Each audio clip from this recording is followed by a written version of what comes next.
Welcome back to the Oracle of Hope. It is your girl, the Oracle, here as always, delivering an important message to you today about fear. So fear is such an old friend of mine. You know how they say the phrase, keep your friends close and your enemies closer? That's what I've been doing pretty much like most of my life around fear, because I just refer to it as a friend. It's definitely not my friend because it's been holding me back from so much throughout my life, and I'm sure it has you too, you know. And it can be so life inhibiting and restrictive and numbing. Like, fear for me, and you might resonate, can shut you down that much. Like, there's no feelings and there's no desires and there's nothing you want to do, and you're just so submissive, like a dog when you go to when it turns over so you can like rub its stomach. Like, you're that submissive to life that you're just willing to take whatever it gives you and just trusting that it's going to give you stuff. I've got a good cup of tea here. And actually, this is a really cute clip, by the way, and I'm going to play with it. I find sometimes if I play with something whilst I'm thinking, it can really help me. I don't know why. I don't know if you find that too. But where was I? Oh yeah, so we can be so submissive to life. But actually as a reaction to fear, because we actually do have desires. I think that's the dog. It is. It's Poppy making an entrance. She's saying hello. She doesn't like the camera as always. She's back again. So yeah, so fear. Yeah, life inhibiting. Yeah, it can numb us out and make us feel like we don't have desires when, girl, like, I know you've got desires in there because I've got desires within me. And even when I'm numb, even when I'm so fearful that I don't allow myself to dream or to allow myself to take action, there's dreams under there. And it's clouded by the numbing, by the false sense of safety. Like, what the fuck is that? You know, there's no safety. It doesn't provide safety. It provides limitation and lack and fear and everything that we don't want, you know. So 2023 for me and for you too, if you want to join me on this boat, it's all about, you know, feeling the fear and doing it anyway, and also noticing when the fear is coming up so we can grab it and say, nah, like, you ain't having no influence in my life. Like, thank you for keeping me safe. I love you. You've served me well.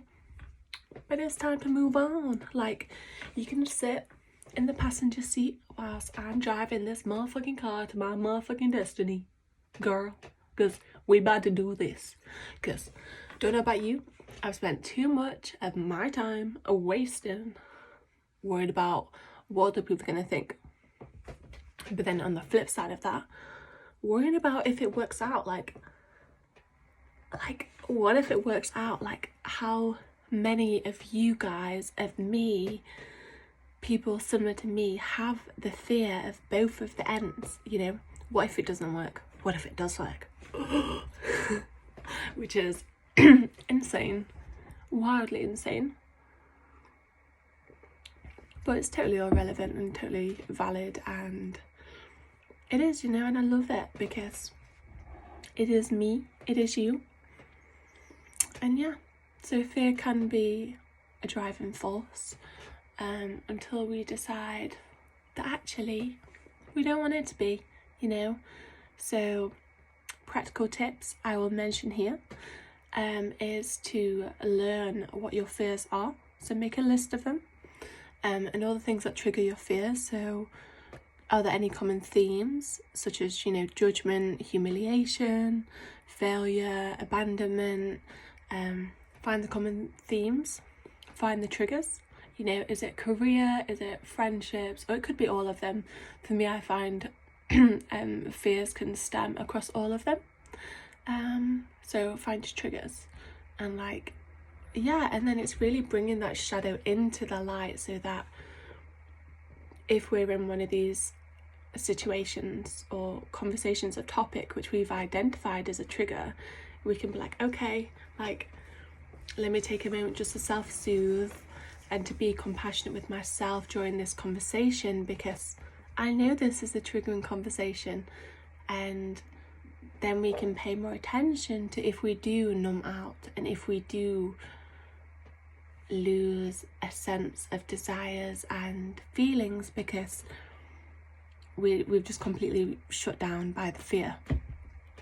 So yeah, so such a short and sweet, beautiful message today around fear, but it's just as relevant for me as it is for you, and I'm sure this will arrive on your newsfeed or wherever you see it at the perfect time, because we always experience things at the most perfect time, at the most right moment when we are supposed to receive them, which is always a divine bliss. Bliss, yeah. That was a very interesting terminology of words, but I'm gonna roll with it. It's a divine bliss. Yeah, almost like a divine synchronicity.